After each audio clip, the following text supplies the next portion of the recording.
பாரதி நம்ம லிஸ்ட்லேயே இல்லையாடா அப்படிங்கிற மாதிரி தான் நாங்களே முழிச்சிட்ருக்கோம்.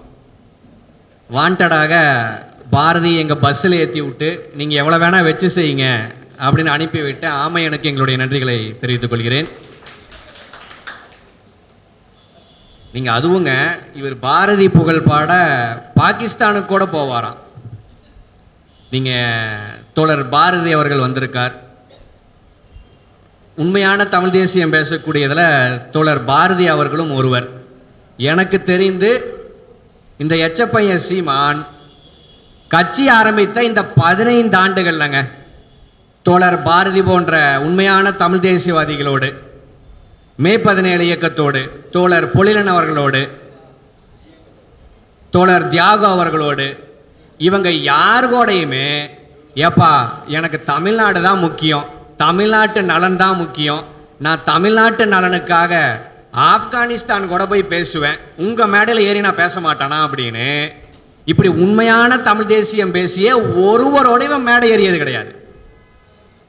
நீங்கள் அதே போல் இவனுடைய தலையாய அரசியலாக ஈழ அரசியலுக்காக தாங்க நான் கட்சியே தொடங்கினேன், ஈழத்துக்காக நான் உயிரக்கூட கொடுப்பேங்க அப்படின்னு ஊரை ஏமாத்திட்டு சுற்றுறான். அதே ஈழத்திற்காக தமிழ்நாட்டில் 2010க்கு பிறகு பல்வேறு சூழலில் பல்வேறு போராட்டங்கள் இங்கே முன்னெடுக்கப்பட்டுச்சு. அப்படி இங்கே போராட்டங்கள் மாற்று இயக்கங்களால் மாற்று கட்சிகளால் முன்னெடுக்கப்பட்ட போது ஏப்பா நான் கட்சி ஆரம்பித்ததே ஈழத்துக்காக, பாரதிக்காக பாகிஸ்தானெல்லாம் போய் பேசுகிறேன், நான் ஈழத்திற்காக தமிழ்நாட்டில் உங்கள் கூட நான் கைகோக்க மாட்டேனா அப்படின்னு ஒரு நாளும் வேறு யாரோடும் கைகோக்காத இந்த எச்ச பையன் பாரதிக்காக நான் பாகிஸ்தான் கூட போவேன் அப்படின்னு பேசுவது என்பது இந்த இனத்தில் காலகாலமாக இப்படியான இன துரோகிகளை, பார்ப்பன கால்நக்கிகளை இந்த இனம் உற்பத்தி செஞ்சுட்டே இருக்கு. ஆக அப்படியான உற்பத்திகளில் கடந்த 10-15 ஆண்டுகளில் பார்ப்பனியத்துக்கு கிடைத்த மிக சிறந்த கால்நக்கியாக சீமான் இருக்கான் அப்படின்னு தான் பார்க்க வேண்டியது இருக்கு. அடுத்தது RSS மேடையில் பாரதி புகழ் பாடி பெரியாரை இந்த எச்சப்பைய விமர்சனத்தின் தொடர்ச்சியாக நாம் எதிர்வினையாற்ற ஆரம்பித்தோம். நாம் எதிர்வினையாற்ற ஆரம்பித்த உடனே சீமானினுடைய ரசிக குஞ்சுகளும் காவி கும்பலும் ஒன்றாக கைகோர்த்து கொண்டு ஏப்பா பாரதி எவ்வளவு பெரிய ஆள் தெரியுமா, அவர் இந்திய சுதந்திரத்துக்காக போராடினவர், பெரியார் இந்திய சுதந்திரத்தை எதிர்த்தவர் அப்படின்னு பாரதி புகழ் பாடுறேன் அப்படின்னு இதை உருட்டிட்டு இருக்கானுங்க. நீங்கள் முதல்ல பாரதியோ இன்னும் பிற எந்த பார்ப்பனருமே எதற்காக ஆங்கிலேயர்கள் எடுத்தாங்க, எதற்காக இந்திய சுதந்திரத்தை கோரினாங்க அப்படிங்கிற இந்த அடிப்படை அறிவே இல்லாத முண்டங்களாகத்தான் இவங்க இருக்காங்க அப்படின்னு தான் நாம் பார்க்க வேண்டியது இருக்கு. நீங்கள் இந்தியாவில் பல்வேறு தேசிய இனங்கள் வாழ்கிறோம், தமிழ்நாட்டில் தமிழர்கள் வாழ்கிறோம். அதனால தான் பெரியார் தமிழ்நாடு தமிழருக்குங்கிற முழக்கத்தை முன்வைத்தார். நீங்கள் அதே போல கன்னட தேசிய இனத்திற்கு கர்நாடகாங்கிற ஒரு நிலப்பரப்பு இருக்கு, கர்நாடகா கன்னடர்களுக்கு, அதே மாதிரி பீகார் பீகாரிகளுக்கு, வெஸ்ட் பெங்கால் வங்காளிகளுக்கு, காஷ்மீர் காஷ்மீரிகளுக்கு அப்படின்னு இப்படி எல்லா தேசிய இனங்களுக்கும் அவங்களுக்குன்னு ஒரு நிலப்பரப்பு இருக்கு. ஆனால் இந்த துணைக்கண்டத்தில் வாழக்கூடிய இனங்கள்லேயே தனக்குன்னு ஒரு நிலப்பரப்பு இல்லாத ஒரு கும்பல்னா அது பார்ப்பன கும்பல் தான். ஆக அப்படியான பார்ப்பன கும்பல் ஏக இந்தியாவை தான் கேட்பான். அவன் ஏக இந்தியா கேட்கறது என்னமோ இந்தியா ரொம்ப பெருசாக இருக்கணும்ப்பா, மேப்பில் பார்த்தா ரஷ்யா எவ்வளோ பெருசு இருக்கோ அதே மாதிரி இந்தியாவும் இருக்கணும், அதுதான்ப்பா சூப்பராக இருக்கும் அப்படிங்கிற அதற்காகலாம் கிடையாது.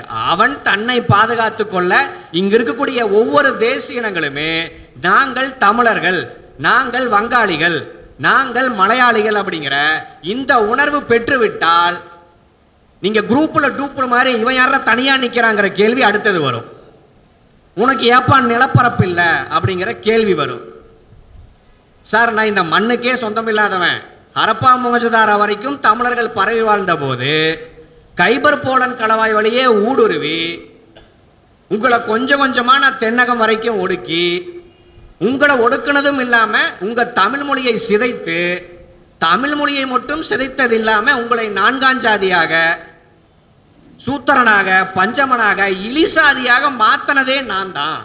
ஆக இப்படி மாற்றினா ஒரு நிலப்பரப்பில் வாழாம தமிழ்நாட்டில் வாழ்ந்தா நான் தமிழரா வாழ்வேன், கேரளாவில் வாழ்ந்தா நான் மலையாளிங்கிற வேஷம் போட்டுக்குவேன், வெஸ்ட் பெங்கால்ல இருந்தா நான் வங்காளியா இருந்துக்குவேன் அப்படிங்கிற இப்படியான பதிலை தான் பார்ப்பனர்கள் நம்மிடம் சொல்ல வேண்டிய வரும்.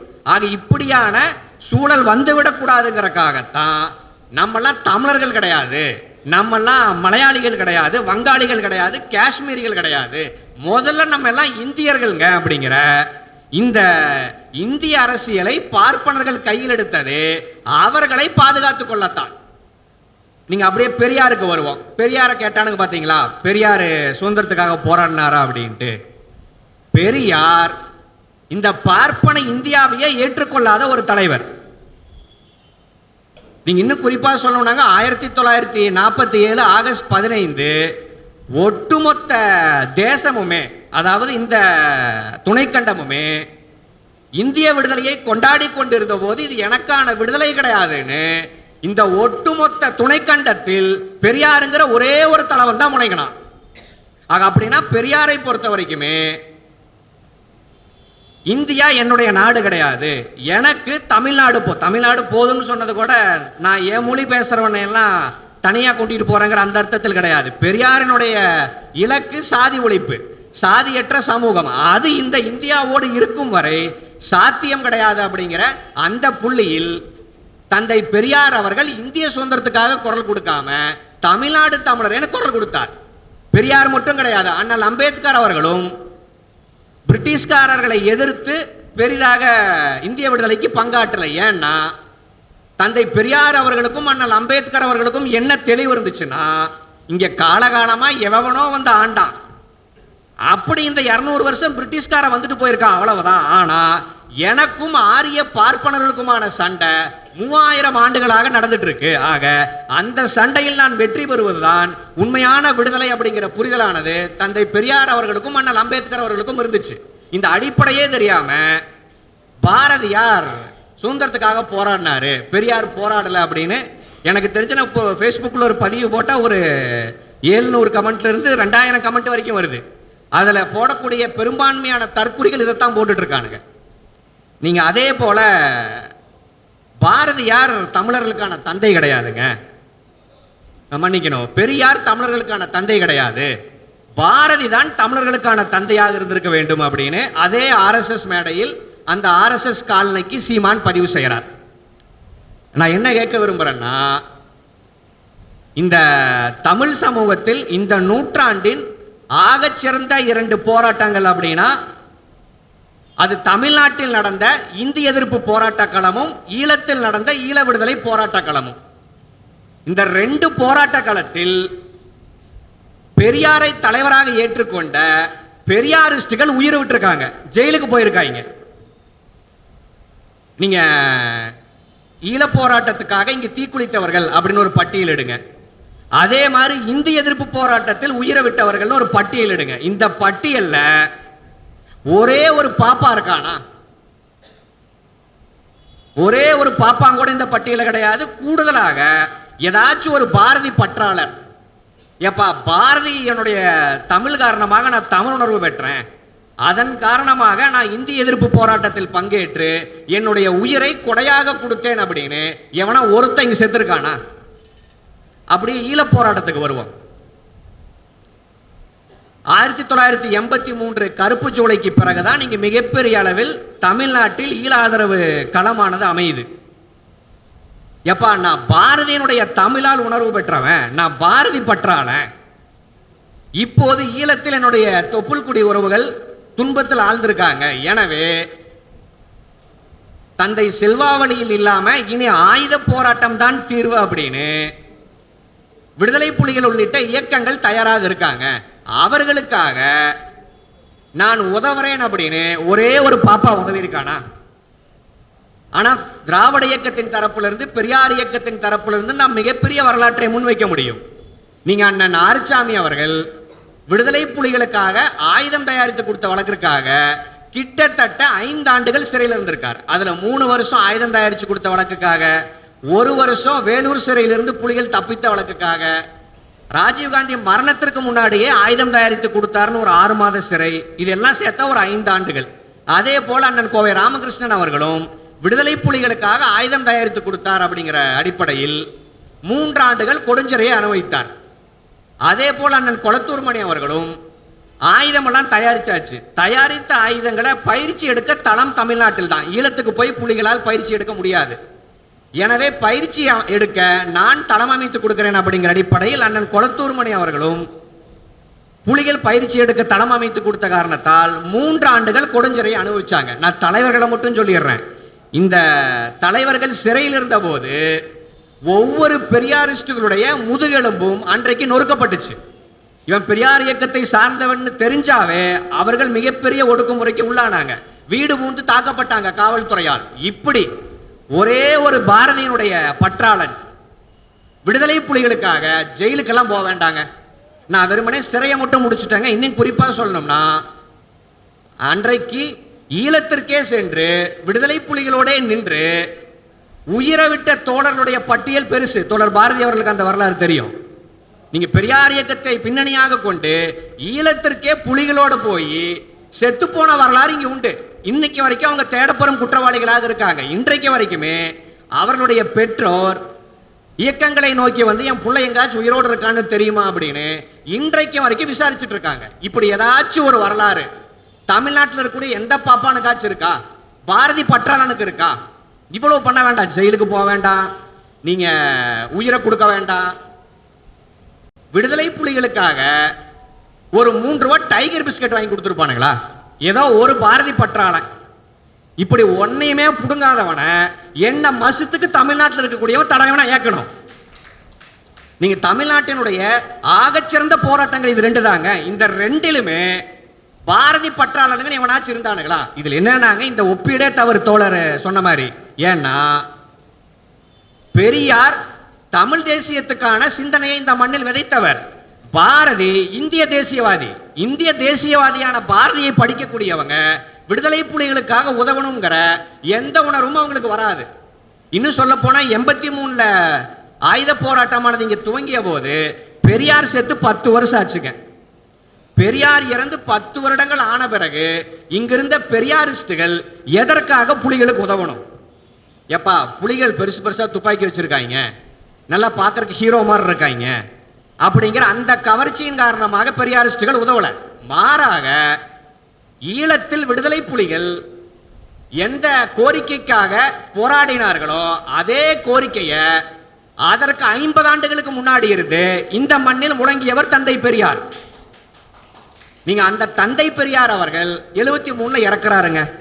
இப்ப நான் மேற்கூறிய தலைவர்கள் அண்ணன் கோவை ராமகிருஷ்ணன், அண்ணன் நாரிசாமி, அண்ணன் கொளத்தூர் மணி அவர்கள், இப்படி ஒரு பெரிய பட்டியல் இருக்கு பாத்தீங்களா? இவங்க பெரியாரை போய் எனக்கு தெரிஞ்சு 1968 69 தான் பார்த்துருப்பாங்க. அதிகபட்சம் பெரியாரை ஒரு 4 வருஷம் 5 வருஷம் உயிரோடு பார்த்துருப்பாங்க, அவ்வளவுதான். ஆனா அந்த 4 ஆண்டுகள் 5 ஆண்டுகள் தந்தை பெரியார் அவர்கள் இவர்கள் மண்டையில இறக்குனாரு பாத்தீங்களா விடுதலை உணர்வு.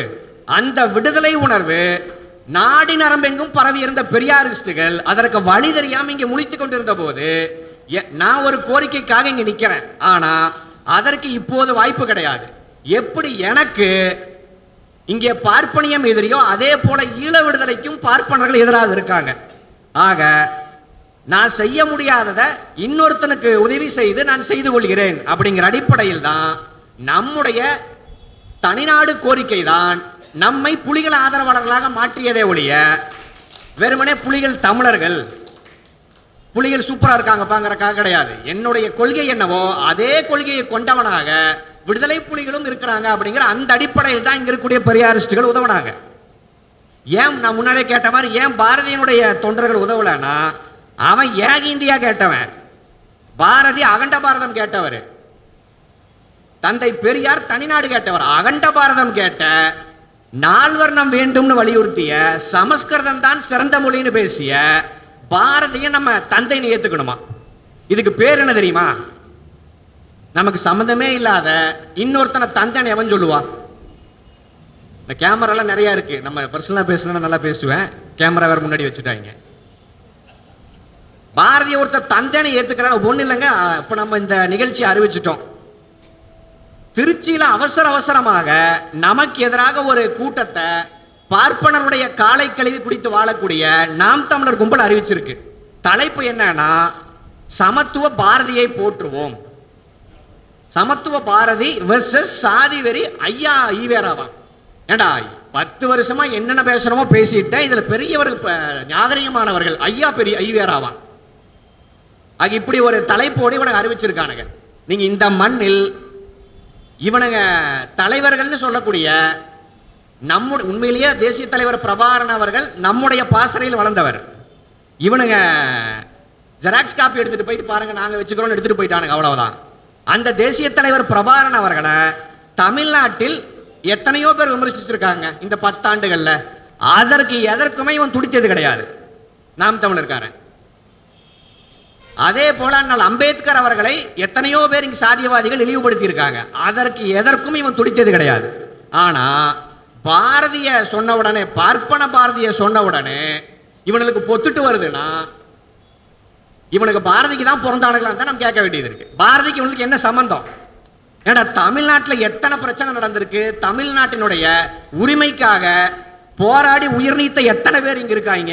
அவர்களை பற்றி எந்த கவலையும் கொள்ளாத இந்த கும்பல் பார்ப்பன பாரதிக்காக ஓடோடி வருது. ஏங்க, நான் பாரதிக்கு பிறந்தனான்னு கேட்டது கூட பார்ப்பனர்கள் சொன்னதை வச்சு சொல்றேன். சூத்திரன்னா என்ன அர்த்தம்னு சொல்லி வச்சிருக்கான் பாப்பா.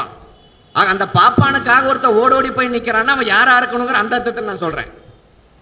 இன்னைக்கு பாரதிக்காக இந்த கும்பல் ஓடுவதற்கு தயாராயிருக்கு. நான் என்ன கேட்க விரும்புறேன்னா, இந்த இனத்திற்காக ஒரு மசுரும் புடுங்காத பாரதிக்காக நீ வந்து நிக்கிறன்னா, தான் சாகும் தருவாயில் வரை தோழர் குமரன் அவர்கள் சொன்னது போல தன்னுடைய இறுதி பேருரைய தியாகராய நகரில் ஆற்றும் போது அவருக்கு குடலிறக்க நோய், இரணியா குடலிறக்க நோயில் அவதிப்பட்டு கொண்டு கூட்டத்தில் பேசிக் கொண்டிருந்தவர் பாதியில மயக்கமடைகிறார்.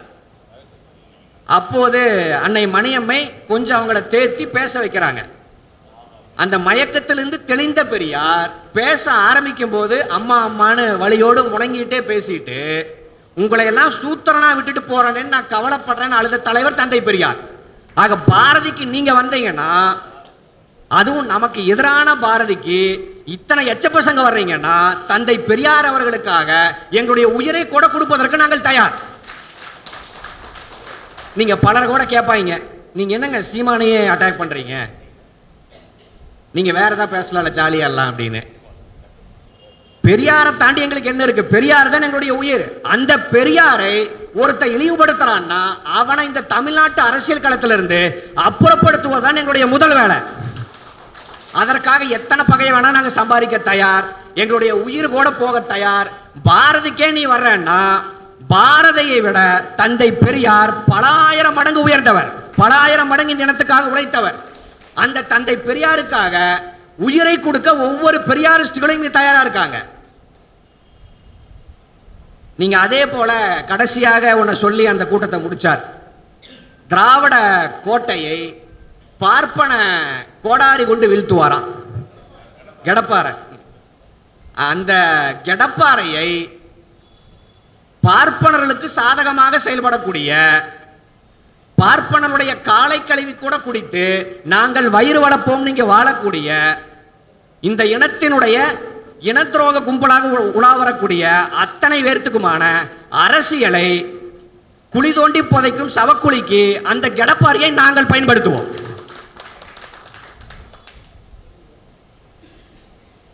நீங்க திருச்சியில் ஒரு கூட்டம் போட்டிருக்கானுங்கன்னு சொன்ன பாத்தீங்களா, இதை நாங்கள் வரவேற்கிறோம். ஏன்னா நாங்கள் ஏதோ இந்த ஒரு கூட்டத்தோட எதிர்வினையை முடிச்சிடலான்னு நினைச்சோம். இவன் ஃபர்ஸ்ட் பேசுவானா, அதற்கு நம்ம எதிர்வினை ஆற்றுவோமா? நம்ம ஆற்றுனதுக்கு நீ எதிர்வினை ஆற்றுறன்னா, அதுவும் பார்ப்பன பாரதிக்காக இவ்வளவு துடித்து கொண்டு நீ வர்றனா, இனி ஒவ்வொரு வாரமும் இதே தலைப்பில் தமிழ்நாடு முழுவதும் கூட்டங்கள் நடைபெறும்.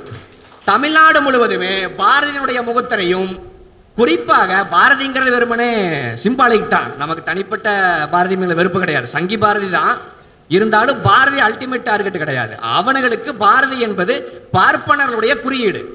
பாரதி நல்லவருங்க, உவேசா நல்லவருங்க அப்படின்னு சொல்வது என்பது அவங்க 2 பேர்த்துக்கான பாசமோ பரிவெல்லாம் கிடையாது.